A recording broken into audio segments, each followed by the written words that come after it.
WhatsApp guys, welcome back once again. तो आज की कहानी में हम देखेंगे कि एक औरत जिसको अपने खेत में कुछ ऐसा मिलता है जिससे उसका नसीब पूरी तरह से पलट जाता है। तो चलिए कहानी की शुरुआत करते हैं। यहाँ पर हम ब्राउन नाम के आदमी को देखते हैं जो साइकिल से किसी से मिलने जा रहा है, जिन्होंने कुछ दिन पहले ही अपने हस्बैंड के साथ मिलकर एक खेत को खरीदा है। लेकिन उसे लगता है कि उसके नीचे जो ऊंचे ऊंचे टीले बने हुए हैं उनके अंदर कुछ है।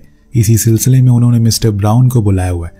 वो कहता है कि ये सब काम तो म्यूजियम अथॉरिटी देखती है, पर उसका कहना था कि मैं वहां पहले जा चुकी हूँ, पर अभी युद्ध के हालात चल रहे हैं, इसीलिए उनके पास इतना समय नहीं है वो यहाँ आ सके।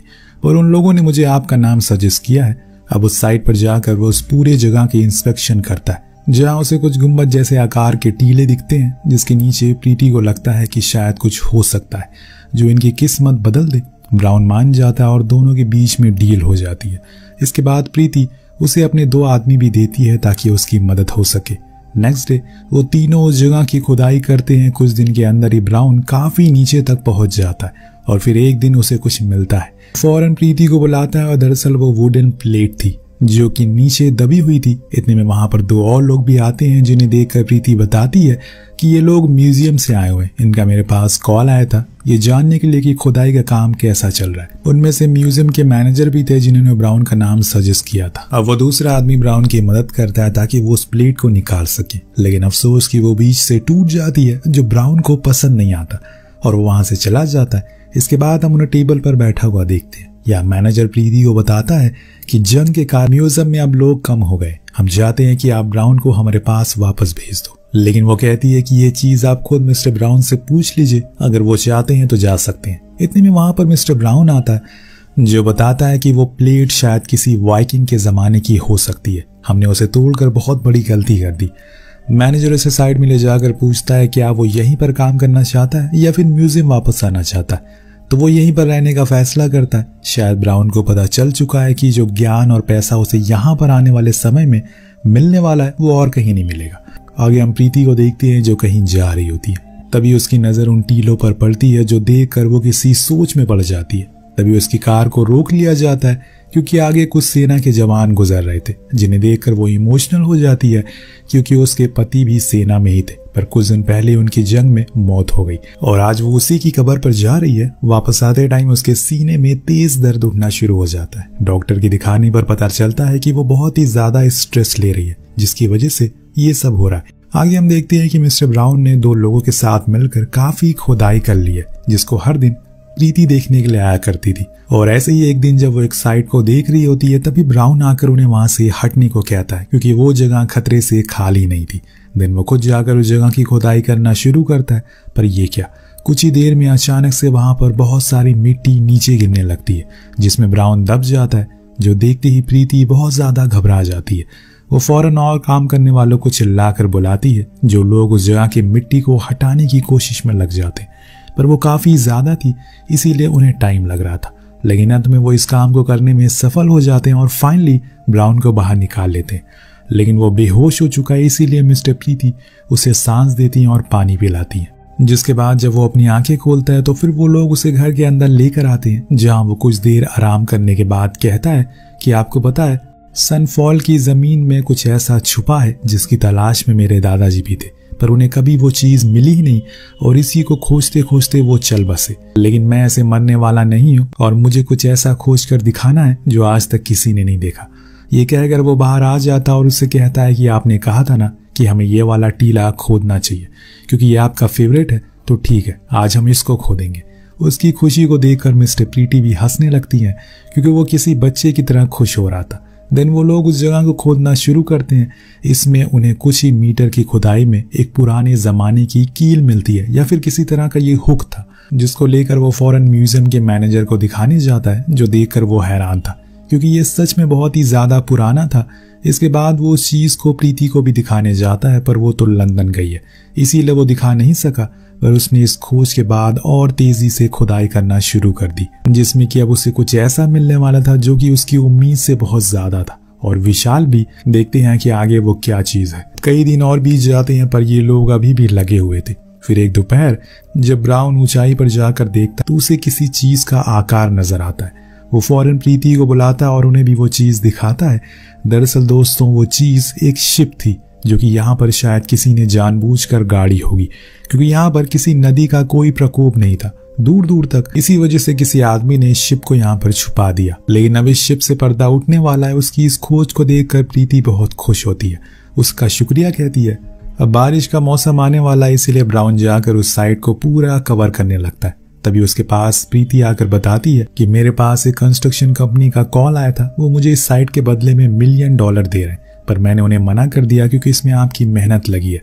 ये सुनकर ब्राउन काफी खुश होता है क्योंकि सच में उसने काफी मेहनत करी थी। देन वो उसे ये भी बताता है कि मैंने आपकी मदद के लिए अपने कजन रोकरी को भी बुला लिया है। कहीं न कहीं प्रीति को ब्राउन के प्रति अट्रैक्शन हो रही थी, इसीलिए वो उसे आज रात डिनर के लिए भी इनवाइट करती है। अब घर जाने पर ब्राउन देखता है कि उसके पति ने उसके लिए काफी सारे कपड़े खरीदे, जो देखकर वो बहुत खुश होता है। फिर उसे अपने साइट पर भी ले जाता है, जहां वो उसकी खोज को देखकर काफी खुश होती है, क्योंकि ये उसकी जिंदगी की सबसे बड़ी खोज थी। अब अगले दिन जब रोकरी भी ब्राउन की मदद करने के लिए आता है, तो इस बीच हम प्रीति को देखते हैं, जो कि लंदन में अपना इलाज करवा रही है। डॉक्टर उन्हें बताते हैं कि आपको एक बार हार्ट आ चुका है और अगर दोबारा आया तो आपकी जान को खतरा हो सकता है, इसीलिए अपना ध्यान रखिए, किसी भी चीज को लेकर टेंशन मत लीजिए। इस बीच वहां साइड पर ब्राउन को रोकरी बताता है कि क्या तुम्हें पता है कि ऐसे ही एक बोट नॉर्वे में भी पाई गई थी, जिसके सेंटर में एक ट्रेजर था, यानी कि खजाना था, और साथ में एक कब्र भी थी जो कि राजा की थी। हो सकता है कि इसमें भी ऐसा ही कुछ हो, इसीलिए हमें जल्दी से ये काम पूरा करना होगा। इतने में हम देखते हैं कि म्यूजियम मैनेजर कुछ लोगों के साथ आ रहा है, जिसके साथ एक मोटा आदमी भी था। दरअसल वो दुनिया के सबसे बड़े म्यूजियम ब्रिटिश म्यूजियम का सीनियर हेड था, और जब वो इस साइट को देखता है तो हैरान रह जाता है, क्योंकि ये खोज तो किसी चमत्कार से कम नहीं थी। उसको करीब से देखने के लिए वो अंदर आने की कोशिश करता है, लेकिन मिस्टर ब्राउन उसे मना करते हैं। तो वो उसे गुस्से में पूछता है कि तुम होते कौन हो मुझे रोकने वाले। ब्राउन बताता है कि मैंने इस साइट को खोजा है। तो वो कहता है कि ओह अच्छा, ये तो बहुत अच्छा काम किया तुमने, पर तुम्हारा यहाँ कोई काम नहीं है, इसीलिए तुम जा सकते, क्योंकि ये पूरी साइट अब ब्रिटिश म्यूजियम के अंडर आती है। लेकिन ब्राउन कहता है कि यहाँ पर मैं प्रीति के कहने पर काम कर रहा हूँ और उनके ही कहने पर जाऊंगा, पर वो लोग उसे फिर भी निकाल देते हैं। तो वो सीधा मिस्टर प्रीति के पास जाता है, उन्हें बताता है कि मुझे यकीन है कि उस शिप के सेंटर में कुछ तो है। तो वो कहती है कि क्या इसके बारे में हेड को पता है? तो वो गुस्से में कहता है कि मैं उन्हें क्यों बताऊंगा इस बारे में, मैं आपके लिए काम करता हूँ ना कि उनके लिए। लेकिन प्रीति की हालत अब कुछ ठीक नहीं है, इसीलिए वो उससे कहती है कि उन्होंने कहा है कि मेरे पास 2 दिन में गवर्नमेंट का ऑर्डर आ जाएगा और तब ये जमीन ब्रिटिश म्यूजियम की हो जाएगी, इसीलिए मैं कुछ भी नहीं कर सकती। ये कहकर वो रोने लगती है। एक तो वैसे ही इस बीमारी से वो जूझ रही है, ऊपर से अब ये मुसीबत। ये जमीन उसके दिल के बहुत करीब है, उससे दिल से जुड़ी हुई है, क्योंकि ये उसके हस्बैंड ने खरीदी थी खुद की सेविंग से। ये सब सुनकर ब्राउन भी काफी दुखी हो जाता है, क्योंकि उसने इस पर बहुत मेहनत करी थी, अपनी पूरी जान लगा दी थी। लेकिन अब कोई और इसका पूरा क्रेडिट ले जाएगा, उसके पास कोई और दूसरा ऑप्शन भी नहीं है। अगले दिन सीनियर अधिकारी ब्राउन से कहता है कि तुम यहाँ रुक सकते हो, इस साइट के आसपास रह सकते हो और छोटे मोटे काम भी कर सकते हो। लेकिन ब्राउन नहीं रुकता, वो ऐसे कोई काम नहीं करना चाहता। अब वापस जाते समय रॉबर उसे देखता है और पूछता है कि वो कहाँ जा रहा है। तो वो बताता है कि अब वो घर जा रहा है अपने। लेकिन उसकी वाइफ जब इस चीज के बारे में सुनती है तो वो उसे सही नहीं लगता। उसका मानना था कि अगर वो वहीं रहता तो कम से कम वहां के लोगों को ये पता चलता रहता कि इस साइट की खोज उसी ने करी है और आने वाली जनरेशन को भी पता लगेगा तुम्हारे बारे में। तुम्हें उस साइट के बारे में ज्यादा पता है ना कि उन्हें। अब ब्राउन को भी ये बात सही लगती है। इतने में वहां पर रॉबर्ट आ जाता है, जो उसे वापस चलने को कहता है। उसके पीछे पीछे हम प्रीति को भी देखते हैं, वो भी उसे वापस चलने को कहती है। वो उनकी बात मना नहीं कर सकता।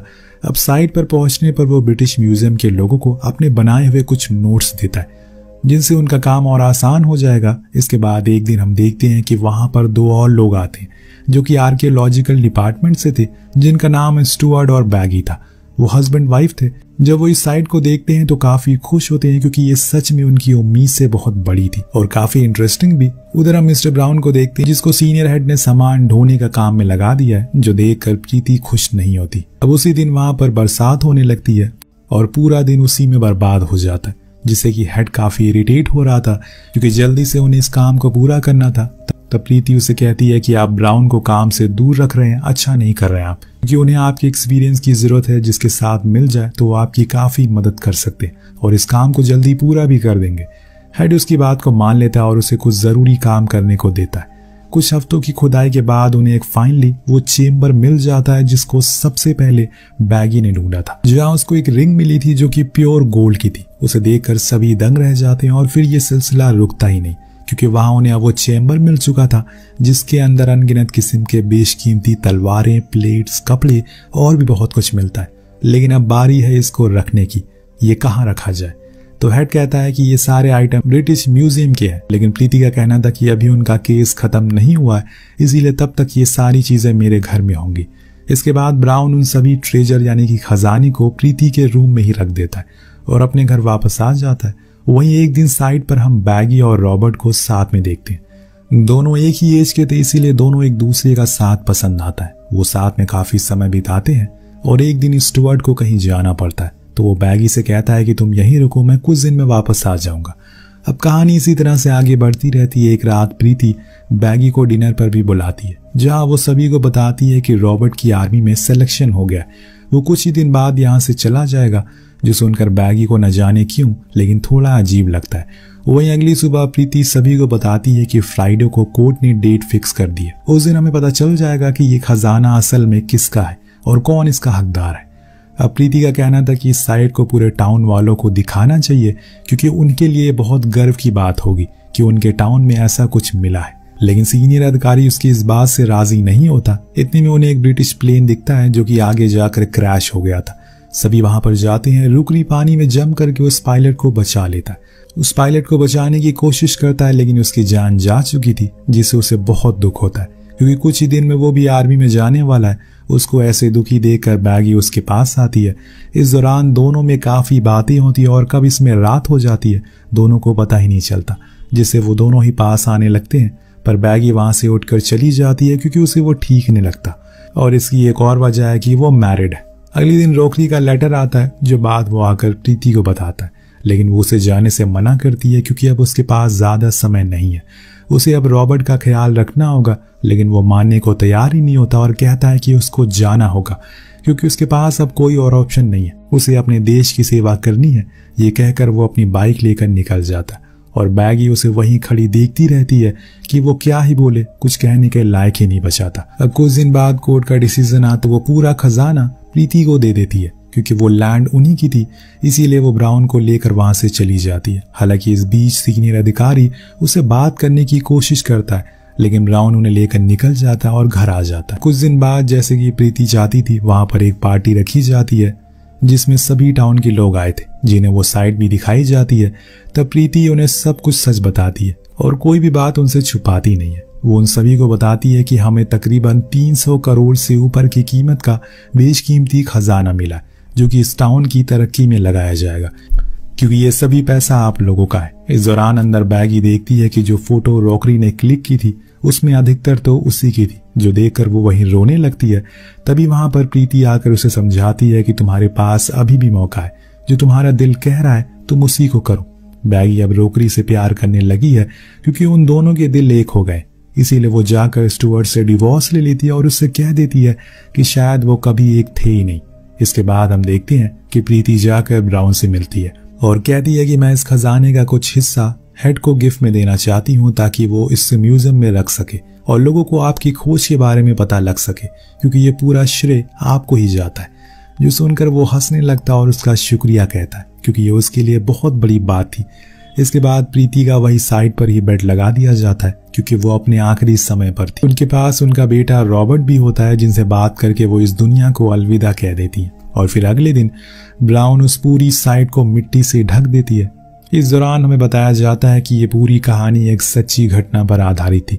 उस समय जंग के वक्त इस खजाने को लंदन के एक अंडरग्राउंड स्टेशन में छुपाया गया था और फिर प्रीति के बनने के 9 साल बाद इसको ब्रिटिश म्यूजियम में रख दिया गया पब्लिक के लिए, जिसके साथ ये कहानी यहीं पर खत्म हो जाती है। तो आपको कहानी कैसी लगी नीचे कमेंट करके जरूर बताएगा। मिलते हैं अगले वीडियो में। Thank you so much watching. Piece.